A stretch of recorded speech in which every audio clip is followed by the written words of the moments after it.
Listen, it does not need to be a new year, a new you. It just needs to be a new year, a healthier you. Because sure, okay, they trying to take us down at every front. So get some TLC products and up that metabolism and up that energy and up that immune system, okay, that digestive system. Get that all together with these TLC products right here. And don't forget, okay, sign up for ifyoucanmove.com and become a part of the online gym and shed the pounds, honey. We're starting a new challenge on January 3rd, and I would love to see y'all there. Get the links down below. Hey everybody, what's up? It's your girl Bondi Blue, and I am back for another Bridgerton review, you guys. All right, so this is going to be episodes 4, 5, and 6. And I am not on camera, but I'm going to be popping up some screenshots. So let's just go ahead and get into it, okay? So episode 4 starts off with Daphne and Lady Bridgerton going to the Queen's court, okay? Going down to the palace because she was invited by the prince. All right, the Prince of Prussia, that is, which is the nephew of the Queen, okay? So he gifts Daphne with this beautiful diamond necklace, and when he touches her, when he goes to put it around her neck, she thinks of the Duke, and when the Duke told her to think about him when she touched herself, okay? Listen, I don't want anybody else. I'm not gonna do it, okay? So Lady Whistledown isn't counting the Duke out just yet, even though it seems as if Daphne will choose the prince and become the Princess of Prussia. The Duke wants to run, but his presence at his friend Will's fight is of great importance to his friend Will, okay? He won't get all of the bets on him if the Duke is not there to represent, you know, this my homeboy, this my friend, he fighting, I gotta be there so y'all can put y'all money on him because him and his wife and his children got food to put on the table. That's basically what's going on here, okay? And his friend Will, his wife, checks the Duke about thinking about running off just so he won't have to see Daphne on the arm of the prince, okay? She knew what it was hitting for. She knew what was going on, okay? Don't try to leave Will high and dry because you want to run from Daphne. So Lady Featherington finds an even older, more disgusting man to look over Marina like she's some type of horse that he's about to buy. Marina isn't having it, okay, to put it mildly. Then some geeky young man named Mr. Finch comes in for Philippa Featherington, much to everyone's surprise. She finally has a prospect. She's excited. We're excited. Please get these old batches out of the Featherington household. So we get to the fight, and the prince is very sweet and engaging and definitely more likable than I thought he would be. Like, I thought the prince was going to be like a jerk or some secret asshole or something like that, but he actually is a great prospect for Daphne, and I could totally understand why she would want to deal with the Prince of Prussia and his beautiful disposition and, you know, his blind hair and blue eyes and all of that, matching her blind hair and blue eyes. You know what I'm saying? Like, I just kind of feel like they seem a lot alike, but I feel like it would be boring for her. Ultimately, the Duke gives her and us fever, okay? So we got to go where the fever is really, you know, strongest as far as I'm concerned, okay? Because it's all about finding a suitor who you are also in love with. That was the big deal for Daphne, was finding somebody that she loved. And you could grow to love the prince, but it's not like you already feeling deep in your loins about the Duke, okay? So at the fight, Will's fight, of course, the Duke is there, and Daphne is there sitting with the prince, and the Duke is feeling it, y'all. He is jealous, sure. And then Daphne gets all turned on when the Duke rolls up his sleeves. I was just like, girl, just because he rolled up his sleeves, girl, them forearms, huh? Lord Featherington's dumbass is in the house, okay? He has a gambling problem. We've already touched on that in a previous episode, okay? And he bets on the prince's man, who is obviously not the Duke's man, which is Will, okay? He's gonna lose, all right? Like, I'm just going to put that out there right now. The prince's man will lose because Will whips up on that ass, okay? And it's just like you just knew from the stature, okay, that Will was gonna win that fight, okay? So Benedict gets invited to Henry the artist's studio so that he can, see his real work, because they were all at an art gallery and Benedict was shading Henry's artwork, basically saying that it was surface level, that it wasn't that deep, like he didn't really understand it, like whatever, but just being real shady towards Henry's artistry. So Henry was like, why don't you come and join me at my house for like a little art show, have a good time, do some painting, which later he will join him, and there'll be some nudes, some naked women, and some painting going on. Things will get even more nasty as time goes on, but we'll get there. We're not there just yet. Benedict is too hard on himself, and Henry is trying to, make him realize that art is just that, expression. It's art. Like, calm down, honey. You don't have to be so hard on yourself about it, So Anthony and the Duke make peace, all right? You know that they were beefing because Anthony, let me say it right, Anthony thought that the Duke did not have Daphne's best interests at heart. You're a rake, and you're trying to marry my sister. I can't have you marrying my sister. You're a rake. But now that he sees that the Duke has stood aside for Daphne's betterment, they can be friends again. Anthony tells Daphne that Prince Frederick has proposed, or that he plans to propose. Anthony says whatever Daphne decides, he shall support her, which is much different from when he was trying to push Lord Burbuck on her. He's definitely learned his lesson. Later on, Lady Bridgerton asked Daphne if this is what she really wants, because Lady Bridgerton thought that Daphne and the Duke were giving mad energy, and she just doesn't understand. Like, why? Why are we now thinking about marrying the prince when it is obvious that you have, the hots for the Duke? Daphne tells her that it was never real. Mother, you know nothing. Okay, goes off on her about it, all right? Because she doesn't want to focus on the Duke. The Duke doesn't want to marry. He doesn't want to have kids. And Daphne is reading that as he doesn't want to be with her. So she doesn't want to hear about how he's a better prospect for her, or that their, attachment seemed more genuine. She doesn't want to hear about any of that from her mom, who doesn't even know that they were faking the funk the whole time. So she just comes out and says that it's over now and they no longer have to lie. It was all a lie from the beginning. It was a charade. Lady Danbury talks to the Duke, and Lady Danbury tells him that she knows that he believes that love is just some frivolous attachments, but the very things that have changed this society that they live in are based on love. Look at the king and queen, for God's sakes. Apparently, the king fell in love with the very black queen, and that's how their societies merged. A lot of y'all have had issues with the fact that they aren't speaking on the slave trade, that they aren't speaking on the actual factuals of what was going on in 1813. And I feel like, you guys, can we have a break from that? Like, can we have a fantasy where we aren't slaves? Like, can we have that, y'all? I just kind of feel like, I know everybody wants it to be historically correct, but I feel like that's the whole point of it being a scripted series. So we can imagine something different. And there's nothing wrong with that. And I actually enjoy that aspect, that I don't have to hear about the slave trade. And that these two people found each other, got married, and merged two societies. And we don't have to see them brutalizing black people everywhere you turn the way they do in real life. Like, it's fairy tale. Can we stay there? I'd like to stay there. Okay?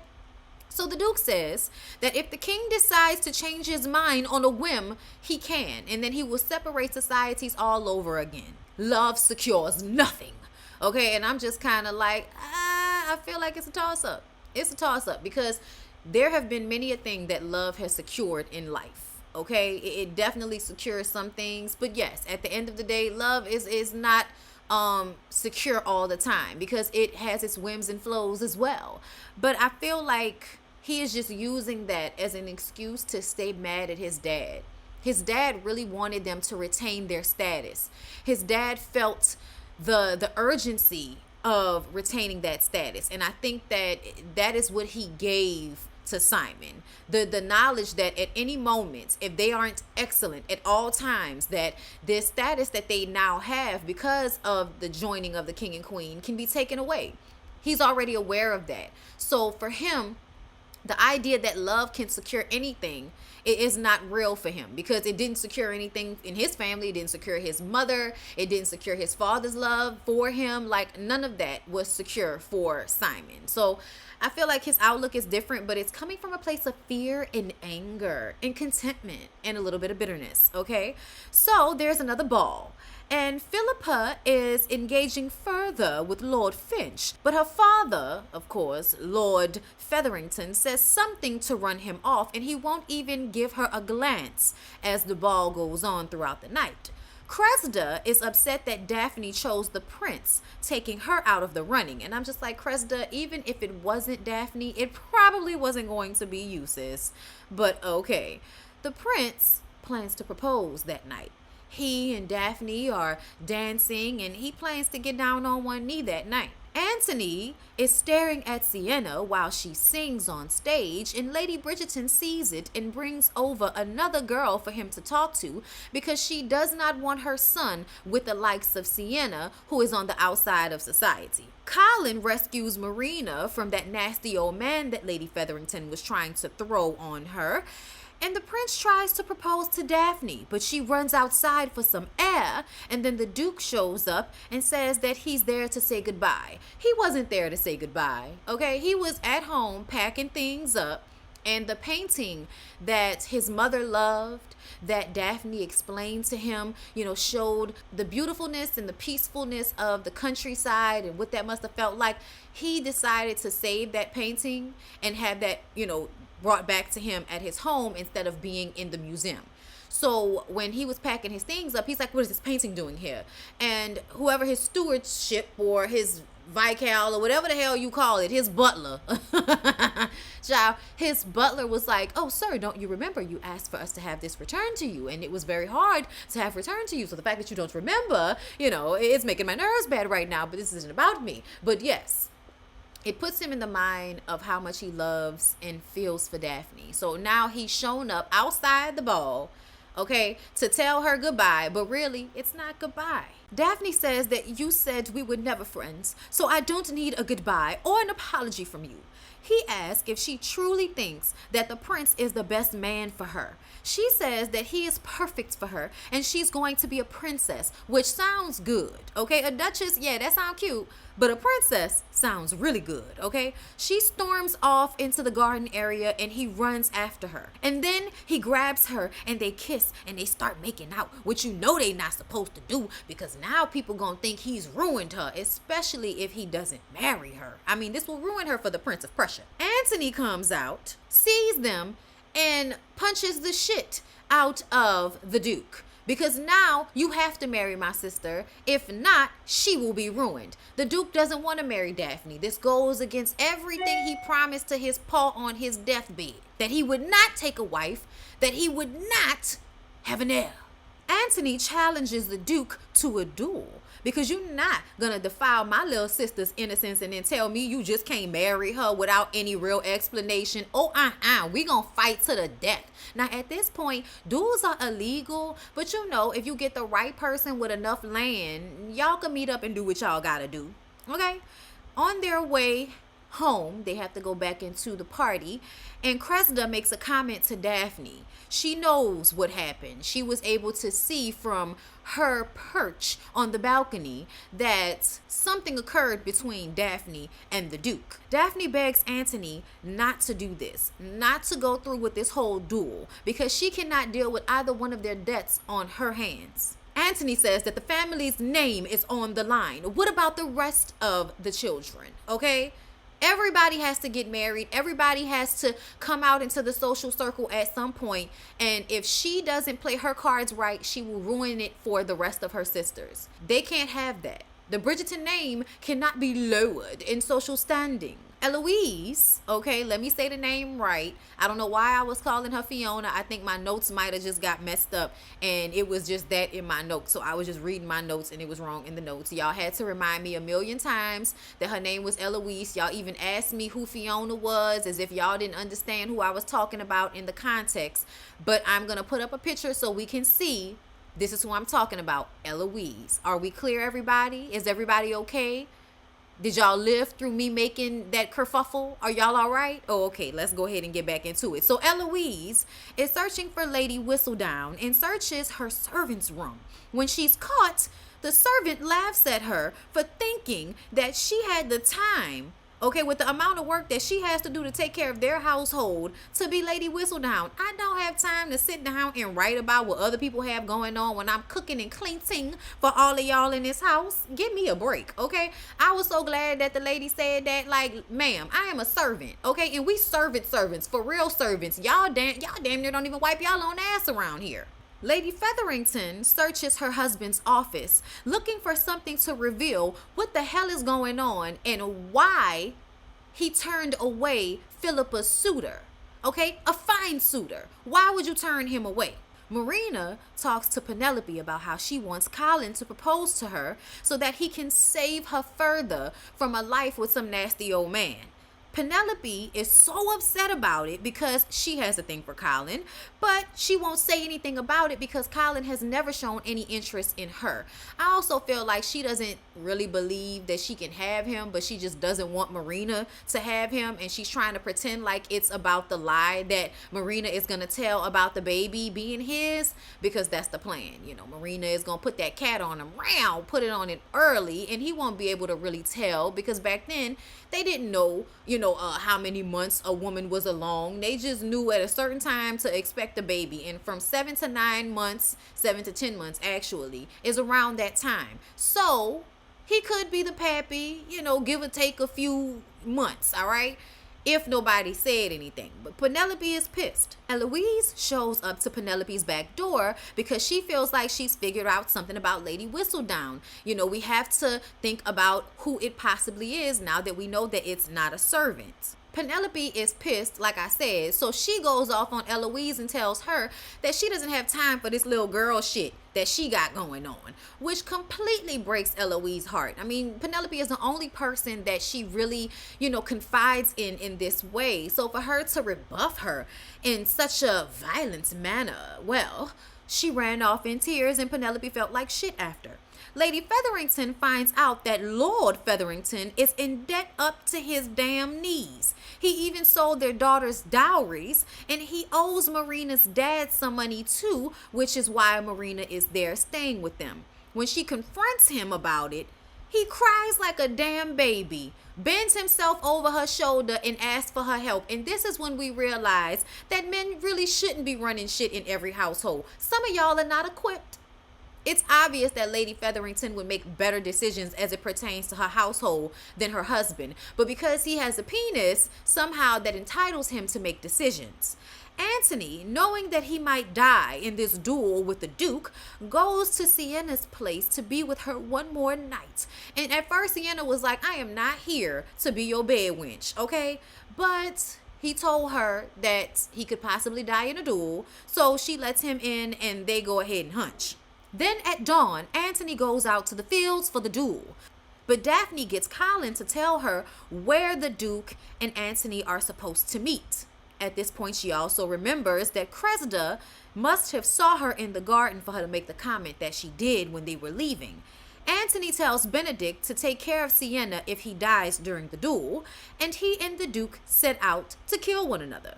The Duke raised his gun in the air when Anthony fires. Daphne comes flying in on a horse. When she sees she's fine after falling to the ground, she tells them that Cressida saw she and the Duke in the garden, and now he has to marry her or she will be ruined.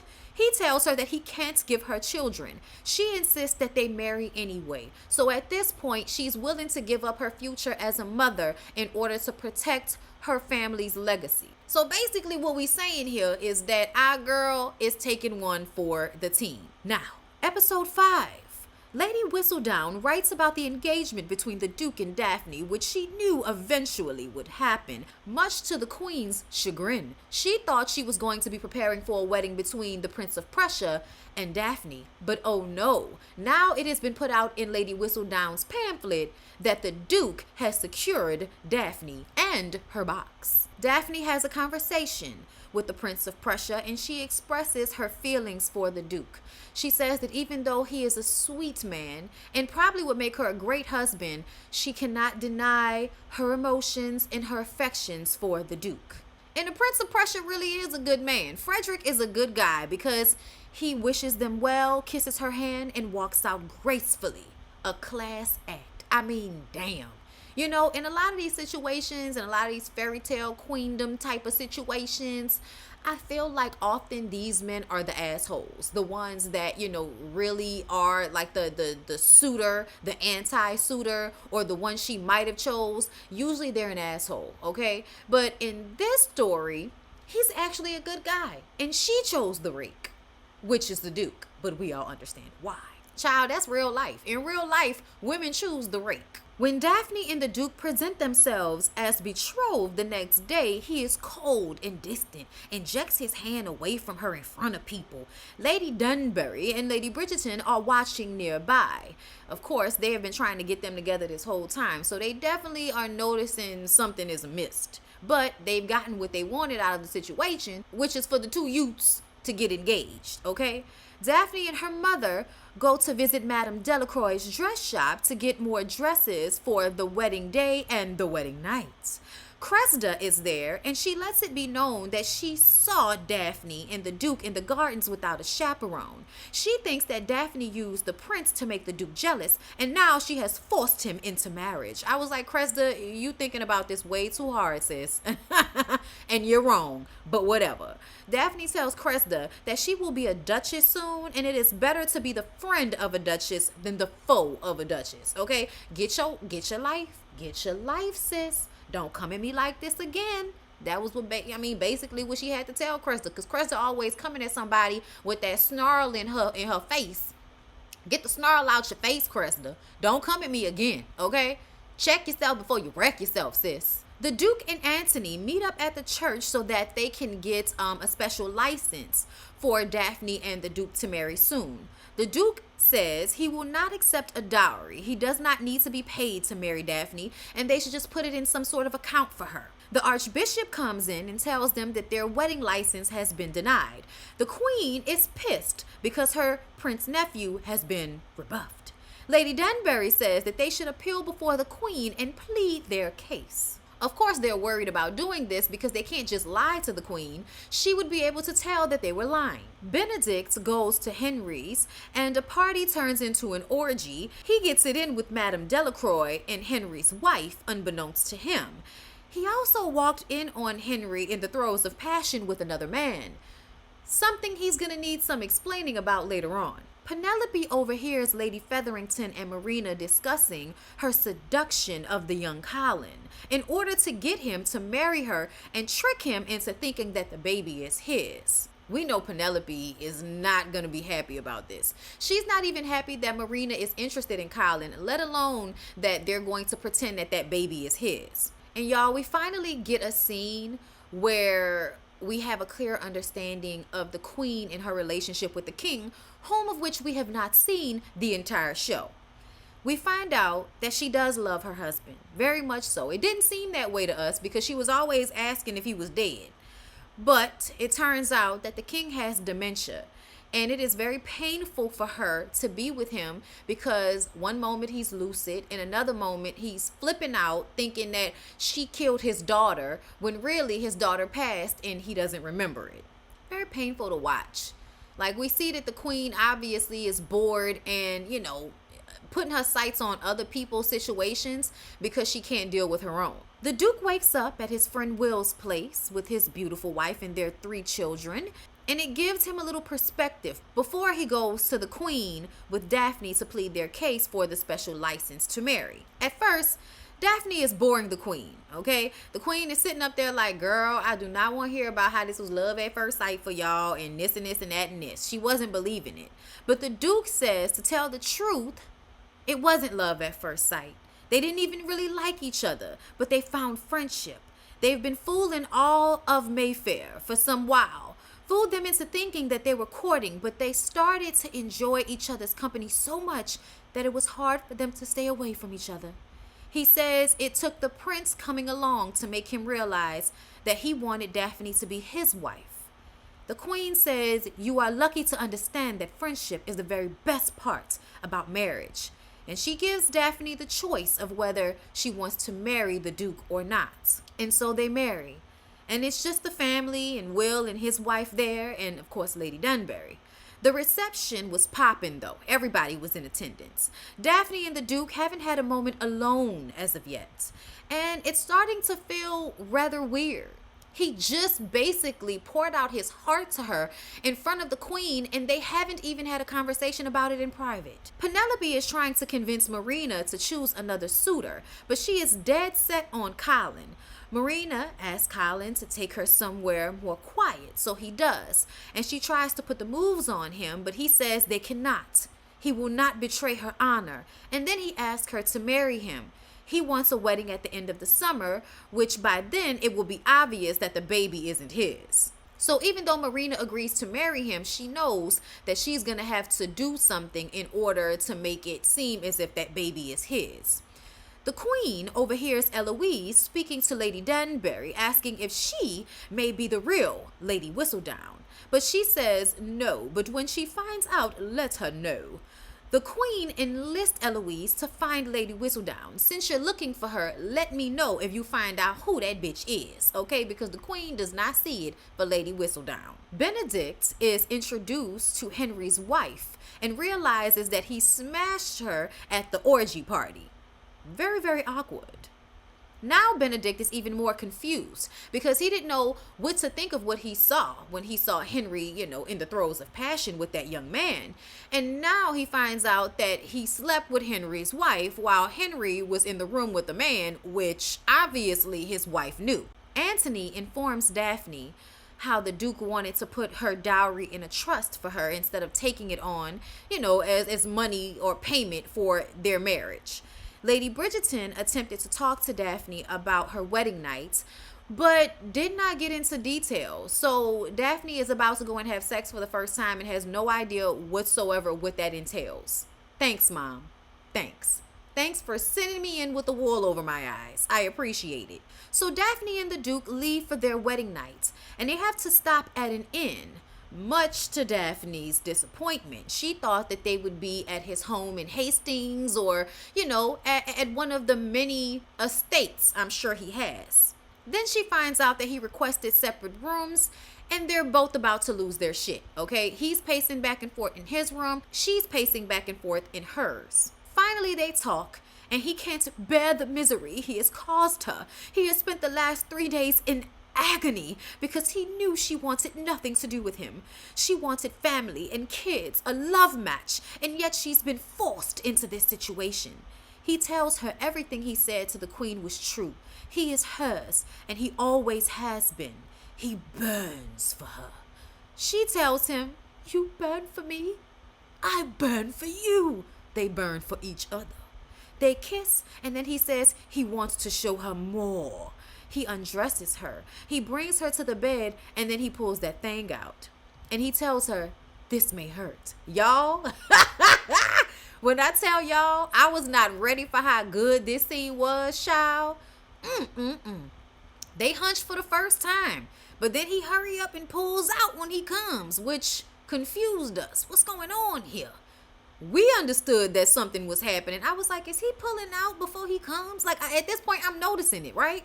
But it had to happen a few more times for me to realize, this is a pattern. He can get somebody pregnant. He just doesn't want to. I always wondered, how would he have known he couldn't get a woman pregnant? It's not like they had the science to be able to tell that, especially with men, maybe with women, but with men, they didn't know that back then. They didn't even know how many months a woman was pregnant. They didn't have DNA tests and none of this stuff back then. It's 1800s. So now us, the viewer, realize that the Duke is keeping his seed from the Duchess on purpose, as not to bring a child into this world and go against what he promised his daddy, which was never to carry on his name. So we get into episode 6.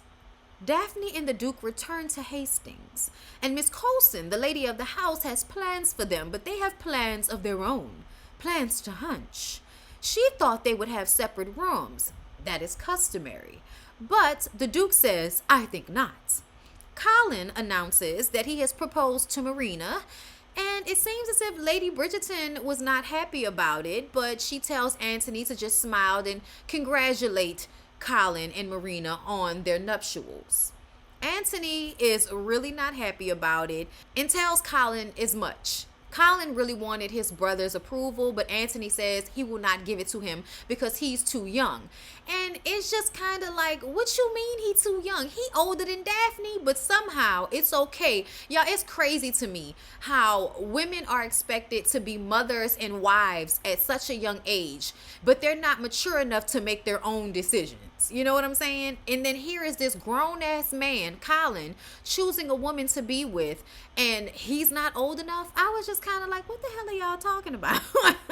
Like, I understand that he was probably like the youngest of the older sons, but it still was kind of like, if Daphne is old enough to marry and get pregnant, then Colin is old enough to marry and impregnate. Okay, as far as I'm concerned. But child, the difference is Daphne and the Duke have taken to their bed. And now Daphne understands why mamas never tell their daughters what sex really is. They would never get anything done. Child, if the sex is good.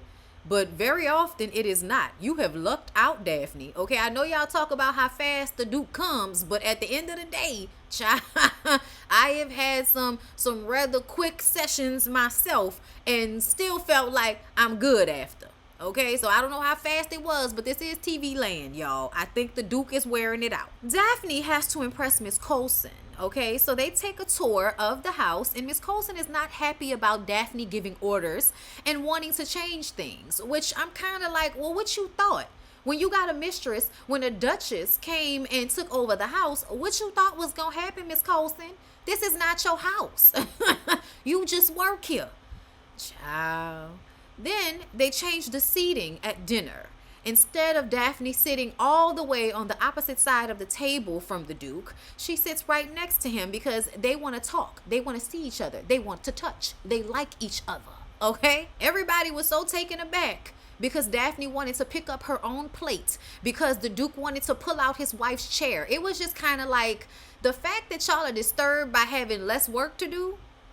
Child. That gives me Munchausen syndrome or some shit like that. Oh my God. Like, take a break. Chill out. It's okay. They didn't even finish dinner before the Duke and the Duchess have sex in the rain. Okay? I was just like, no, they did not. Okay? They having sex all over the place. They hunching all over the house. Okay? Hunching on stairwells. Hunching in the library, hunching outside in the garden, okay? Hunching in a gazebo, hunching in other rooms in the mansion, child. Everybody has their ear to a door, ear hustling on whatever is going on in the passions of the Duke and the Duchess, okay? Child, I was some horny after I finished watching this. I was just like, child, all I want to do is hunch now. Lord have mercy. Bridgerton will make you want to have sex and eat something that goes well with tea. Just saying. That's the vibe. Penelope is pissed at Marina, you guys. She is so upset that this engagement is happening and that Colin is going to believe that this baby is his. Marina is not really understanding what all of the anger is about, but Penelope is making it seem as if it's about, her lying to Colin. And Colin is such a good guy. Why are you lying to him? Why are you doing this to him? And it's really annoying, in all honesty. Like, at this point, Penelope, you working on everybody's damn nerves. Lady Bridgerton takes Eloise to the dress shop, Madame Delacroix's dress shop, that is, to bring her hem down in preparation for her social season. Lady Featherington and Marina come in, but see, the Featheringtons own Madame Delacroix some money because y'all know Lord Featherington has been gambling all the money away and they have not paid their bills down to the dress shop. And Madame Delacroix was about to turn them away, but Marina clocks her fake accent and says that unless she wants everybody to know that she's not really from Paris, she gonna go ahead and work with the Featheringtons on this dress situation, okay? I was like, ooh, Lord, I wonder where Madame Delacroix is really from, if she not really, from Paris. Oui. Daphne and the Duke attend a fair to meet the people of Hastings. There's a pig competition. Whoever has the best pig wins. And Daphne decides to crown all 3 pigs the winner of the competition. And a tenant complains about how the rent has been tripled since Simon was last there. His steward has not been doing his job ever since the Duke's father passed away. Both Daphne and the Duke agreed that they will handle the situation with their tenants. It seems as if they both really care about the tenants. They really care about the people, and that matters. It's another reason why I like Daphne so much. She cares. The Bridgertons and the Featheringtons come together for dinner, and Penelope tells Colin that Marina loves another. Colin doesn't care. He says if she loved somebody else before we met, I do not care about that. I was flirting with everybody around here. So don't worry about it, Penelope. It's cool, okay? Penelope is pissed off that she can't convince Colin to leave Marina alone without telling him that Marina is pregnant. Marina comes in and says, oh, Penelope, your mama wants you, okay? So won't you get away from my man? And then Marina convinces Colin that they should get married earlier than the summer. The Duke jumps headfirst into the business of being the Duke of Hastings and dealing with all of the work that hasn't been done since his father passed away. Daphne gathers some fruits and honey and flowers and things and creates these baskets to give to the tenants. Mrs. Coulson is frightened that the Duchess would do such a thing for herself, and she asks, are you going to be, retrieving the honey yourself as well? And she's like, well, that might be a bit out of my preview, but don't worry, Mrs. Coulson, it's okay. Miss Coulson says, well, I can make sure that things are done properly. And Daphne is kind of like, duly noted, Mrs. Coulson, okay? And then she tells her very close maid, I forgot the lady name, but she tells her she really don't see it for me. And she was like, child, don't worry about her. But when Daphne and her very close chambermaid go to town to give out the baskets, she realizes that the tenants are giving her the cold shoulder, and she thinks, is it because I wore the wrong dress? Like, what's going on? And then she sees the young child. There's a little girl who she met when she and the Duke were at the fair. And the little girl comes running up to her, Duchess, Duchess. It was so cute, okay? It was adorable. And her pregnant mother comes walking behind her. And she wants to give the lady one of the baskets. And she was like, well, I can't manage to carry it, your grace. And so she was like, well, we'll walk with you. So they carry a basket home for the woman. And she explains that not choosing a pig to win at the fair caused the men to lose out on a contract that would have put food in their families' mouths. And everybody is already struggling. So she basically took an opportunity away from them without realizing it. She promises to rectify the situation, though.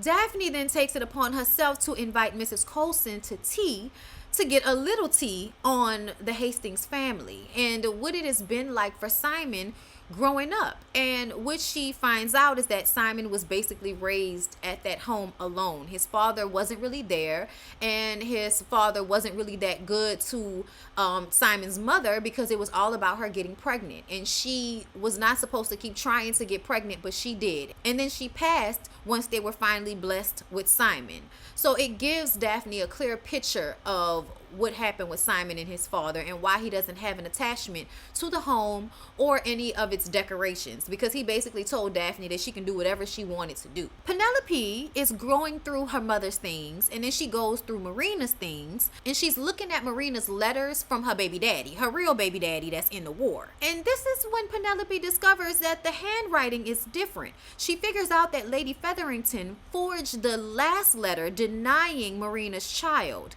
and that was not from, her beloved. It was not from him. It was from Lady Featherington trying to make her believe that her baby daddy didn't want her or her baby so that she would hurry up and choose one of them nasty old men. Marina says that this changes nothing. At the end of the day, he has not written her back. So even if the letters weren't from him, she has not received a letter from him. and she cannot depend upon his love. She can't depend upon that. She now has a child to think about. Now that Lady Featherington has made things very clear to her that her and her child could end up on the street somewhere, she has now decided that she is going to set her sights on Colin come hell or high water. Colin is going to make sure that me and my child don't live destitute. And she also realizes that Penelope has feelings for him. But she's like, listen, if I have to make these difficult decisions and put asunder your childlike in admiration with Colin, so be it. Okay? Because I need a baby daddy. You are a child. Okay? You don't have to worry about such things. So get up on out my way. Okay, Penelope? Get on up out my way. I wasn't mad at Marina. In all honesty, Penelope had started working on my damn nerves at this point. Daphne and the Duke hunch more, and she realizes that he keeps coming into napkins and not inside of her. So she goes to her chambermaid's room. Her chambermaid's room name is Rose. I finally put it in my notes at this point. Okay? And she asks Rose to explain to her how a woman comes to be with child and to give her the specifics. All right? So now she understands that the Duke has been purposefully not coming inside of her as to not impregnate her. It's not that he can't get pregnant, it's that he won't. So she thinks on that. And honestly, it seemed to really have her in a tizzy for an entire day. And then that night when the Duke is ready to go to bed, you know, they start to hunch, and at first he's on top, and then she flips him over and rides him until, you know, he comes, because once we on top, y'all can't fight us off. That's just the truth of the matter. Okay, the coup de grace. All right, once you get on top, or once you know, you bag that thing back, that's the coup de grace. Okay, that means it's about to be over.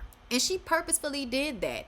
And when she realized that he was trying to get her off of him, and that he actually came inside of her and all of that, you know, he realized that something was going on. He was like, wait a minute, what just happened? And she was like, what happened is I just realized that you are a liar and that you don't love me. You couldn't possibly love me if you would lie to me and betray me the way you have. You can have children. You just won't. Okay, so she didn't realize this. All right. And she's pissed. She's pissed because now she realizes it's not that he can't, but he's really choosing not to. Even though he loves her, he's still choosing to not have a child with her. He says that he thought she understood. I'm like, bullshit. You knew that girl didn't know nothing about sex. You knew that she did not know what the hell was going on. So now they mad at one another. Penelope goes to see Eloise to break down about what has happened between Marina and this whole Colin situation. And then the next morning, it's in Lady Whistledown's pamphlet that Marina is with child, and she has been since she got there. And I was just like, nah, bitch, who told you? How you knew that, Lady Whistledown? Nobody knew that. And that's been floating around for a while now. So I'm trying to figure out, and see, this is when we should have realized that you know, who Lady Whistledown really was. I'm not going to tell y'all right now, okay? We're going to wait until we get to that part of the actual, you know, episode where they reveal who Lady Whistledown is. But see, this part right here is where we should have known who it really was. But anyway, you guys, that was episodes 4 through 6 of Bridgerton. I hope you guys enjoyed this review. Please don't forget to like, comment, and subscribe to my channel if you have not already. I love y'all, and I'll see y'all in the next